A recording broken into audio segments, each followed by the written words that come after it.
Out here is the perfect perch to have a glass of wine in the evening. Hello, Park Avenue!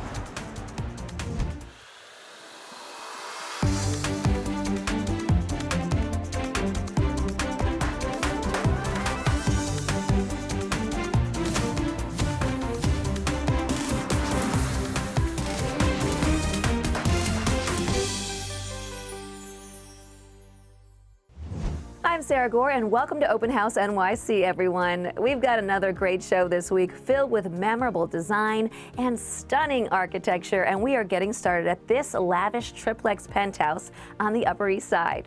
This 7,000 square foot home is filled with elegant details that harken back to classic Park Avenue living. See for yourself. Hi, this is Eva Penson from the Penson team at Douglas Elliman. This 7,000 square feet penthouse condominium is filled with luxurious custom details. Not only that, it also has a massive roof deck terrace and multiple Juliet balconies. This is a spectacular and dreamy home, so let's go and take a look.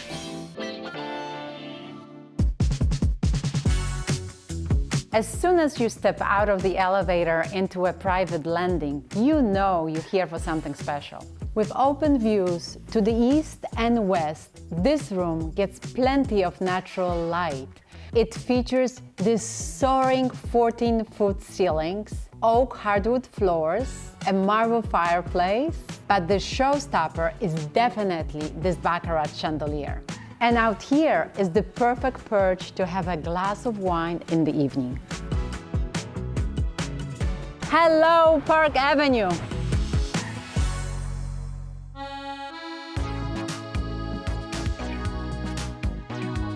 Talk about dining and style. Just look at this.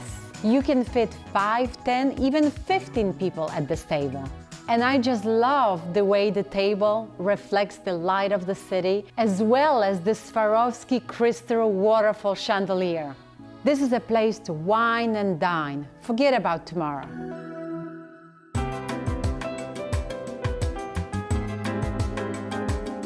And this is the kitchen where all the fabulous meals will be prepared.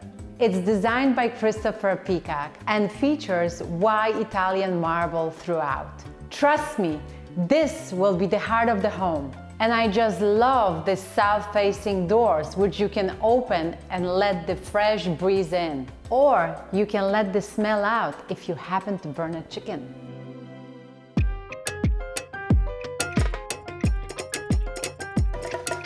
And this den is a perfect place to gather with family and watch a movie. You will definitely have to host a Super Bowl party here. Or you can set it up as an office and library and finally finish that novel.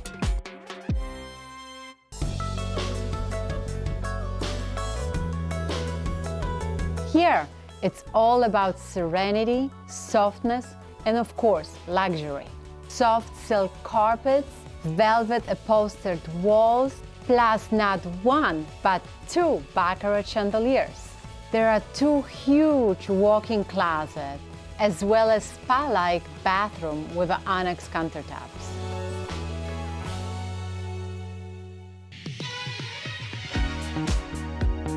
I hope you enjoyed taking a tour of the spectacular triplex on Park Avenue.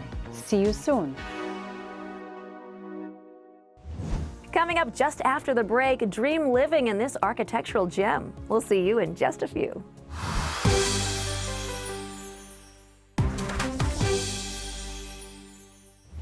Welcome back, everyone. Now we're in Manhattan Beach, California to explore the latest project of architect Anthony Laney. This home stands out with its distinct scalloped concrete walls that interact with both the light and its natural surroundings in unexpected ways. See what I mean and enjoy.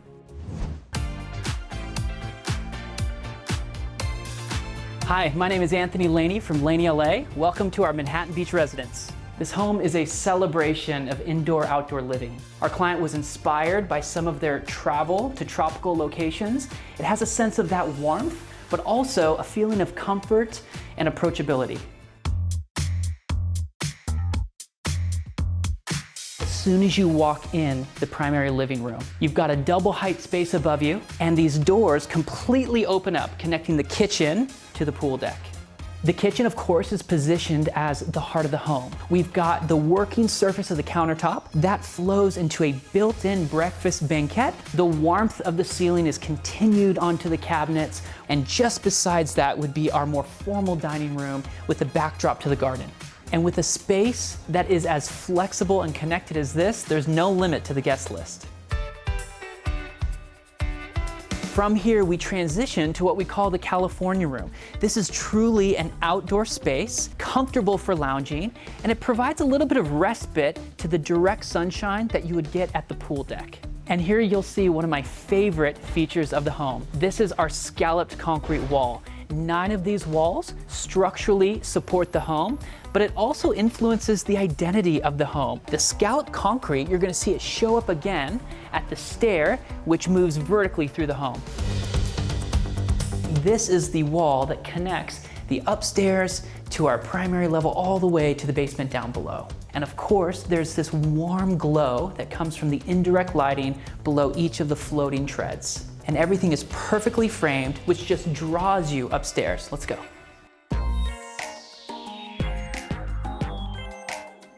As we arrive at the top level, not only are you greeted with an incredible view of the Pacific Ocean, but we also included a more intimate family room. So if you want to escape from the party below, you can have a retreat upstairs. And it flows perfectly into the kids' rooms. All 3 of these rooms include a really cool feature. In order to connect the room to the outside, we created these sliding windows that literally disappear. I just think that's so cool.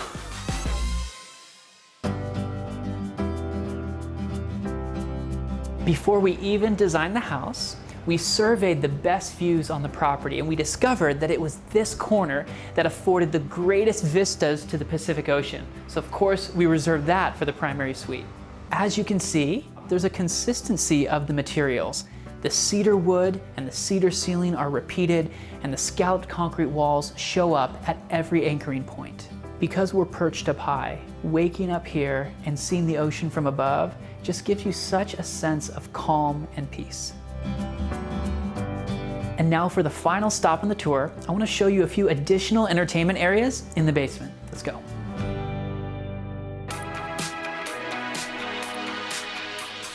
The basement is all about the mood. As you can see behind me, we've got this backlit onyx, which just creates this incredible vibe for the primary bar space that is then complemented by a wine cellar around the corner.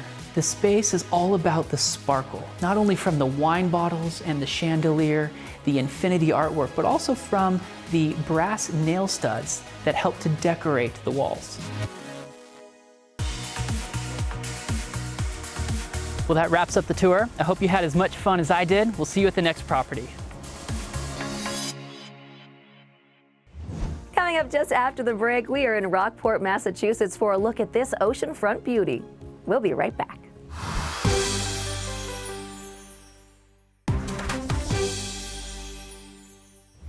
Welcome back, everyone. We take pride in showcasing innovative architecture and design nationwide. And that includes homes that are not just beautiful, but also environmentally responsible. Our friends at National Grid are dedicated to supporting sustainable innovation and improving your home's energy efficiency through simple and cost-effective upgrades.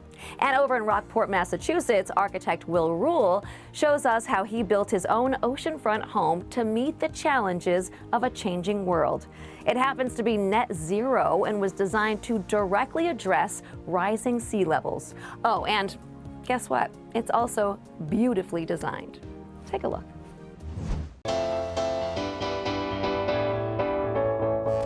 Architecture and design has the ability to create a better world, and I absolutely want to be part of that.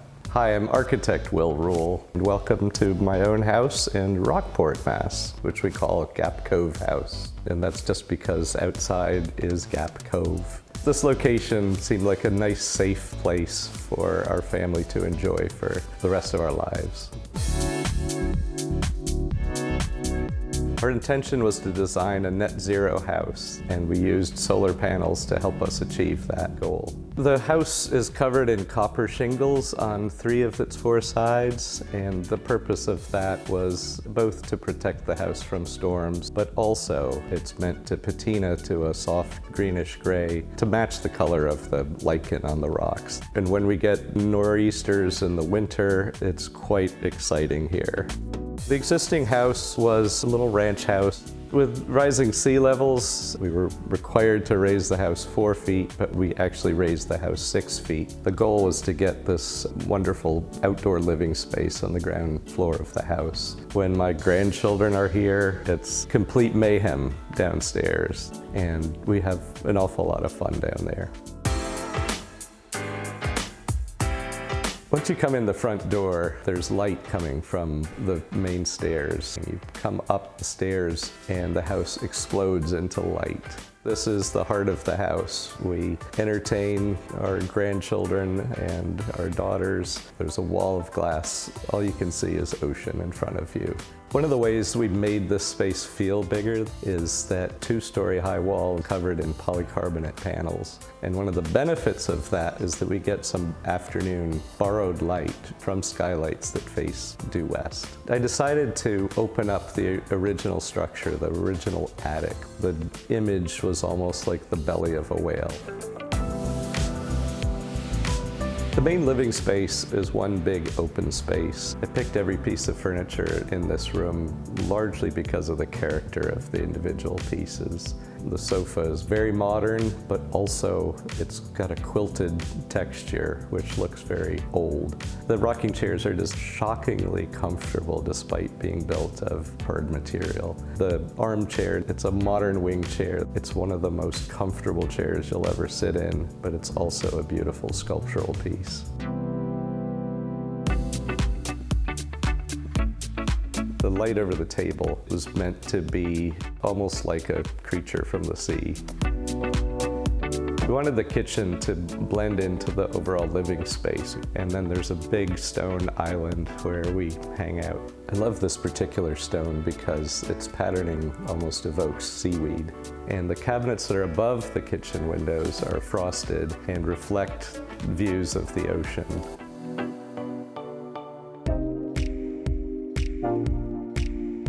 I wanted the stair to be as light and delicate as possible. I designed it in a way that you can actually see the ocean through it.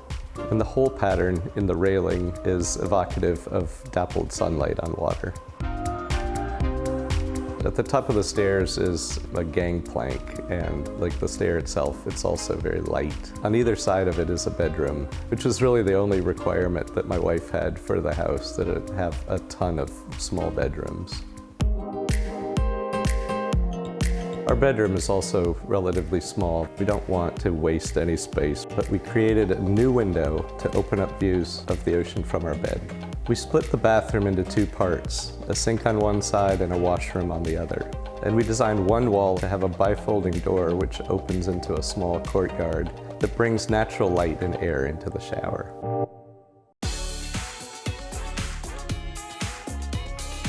I really hope you enjoyed taking a look at how we turned an old ranch-style house into a sustainably designed, modern family home on the ocean.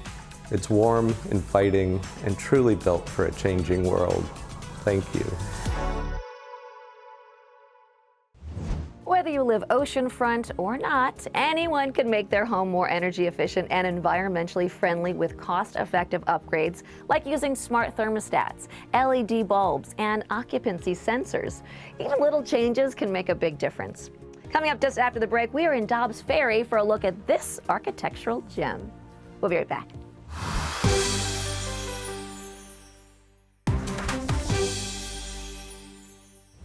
Welcome back, everyone. Now we're in Dobbs Ferry, New York. Nestled on a private cul-de-sac, this home has a unique silhouette with its barreled rooftops and an easy flow between both the vast interiors and bucolic exteriors. Take a look. Hi, I'm Louise. And I'm Tim. Welcome to our home in Dobbs Ferry. We've lived in Dobbs Ferry for 23 years and we used to live right across the road. And when our kids were little, we started to feel like we could use some more space, and when the house became available, we moved across the road.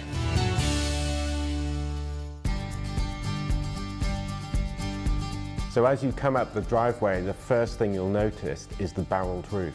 The barreled roof is actually an architectural solution to a problem of having different widths on the different angles of the building, which would have created many different pitches of roof. The architect came up with the barreled concept as a way of creating a kind of uniformity. As you come into the house, you enter the main space, and that includes the kitchen area, the living room, the dining room, and an informal eating area. I love this kitchen to bits. So the island has a very unique shape. That was the architect's idea. It's kind of like a boomerang. And I like the fact that you can get a good 6 people around the island for a meal if you need to. Bringing wood into the home is a kind of a warmth and bringing the earth and nature inside.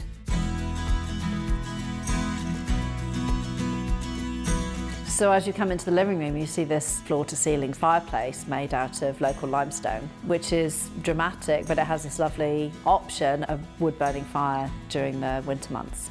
The ceilings are actually 25 feet high, and we have this beautiful wall of windows that looks out onto the Hudson. And we have this catwalk that runs along the side of the house. Children love to run up and down that catwalk.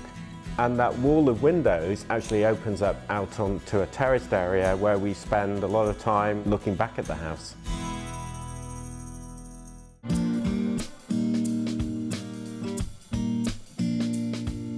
The staircase continues up to a roof deck, and the roof deck is accessible through a hatch, and that hatch is electrically operated. And of course we have spectacular views across the Hudson. And while we're up there, we also enjoy just looking at the grounds, and that includes down to the pool house.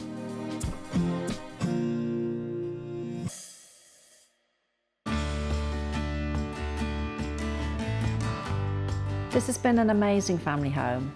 We've thoroughly enjoyed it. We've put a lot into it. But now that our children have moved on, I think it's time for someone else to enjoy it. Thank you for joining us in our home.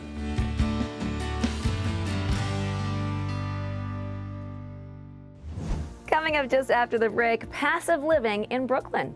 We'll see you in just a few.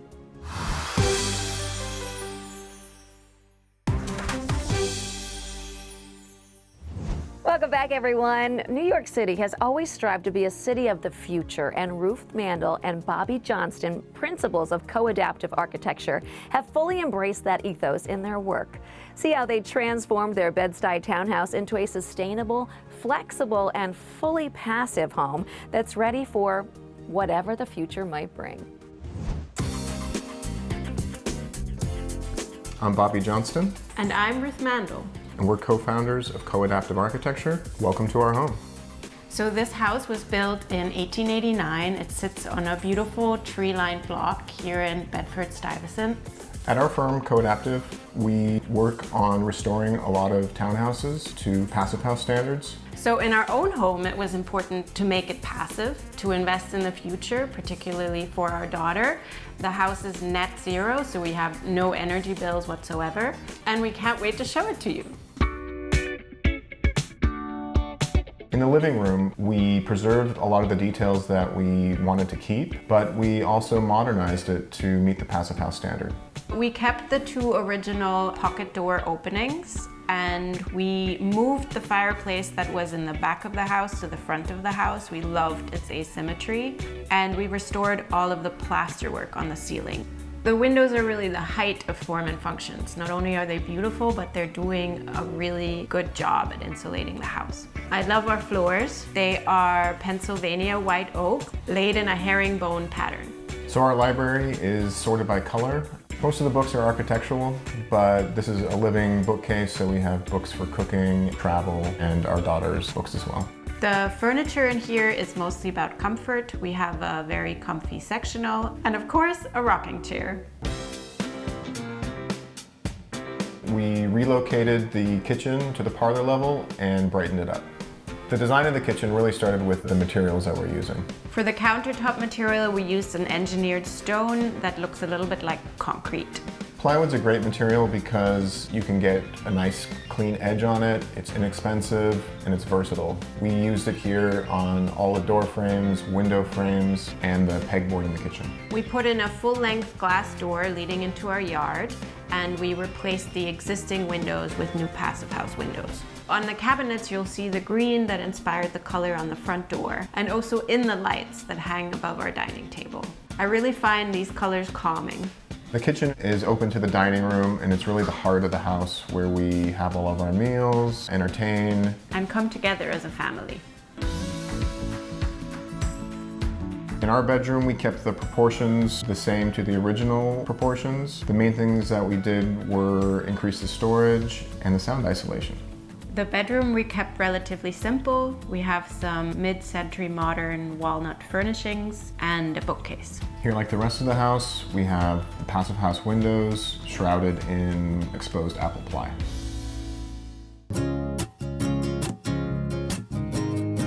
Often when people hear passive house, they think it's very technical. But we find it's really the best way to live. It's quiet, the air is constantly filtered, and we're really having the lowest impact on the planet. Thanks for stopping by. Give this video a thumbs up and let us know which of these gorgeous homes featured in this episode was your favorite. So many to choose from. Which will you pick?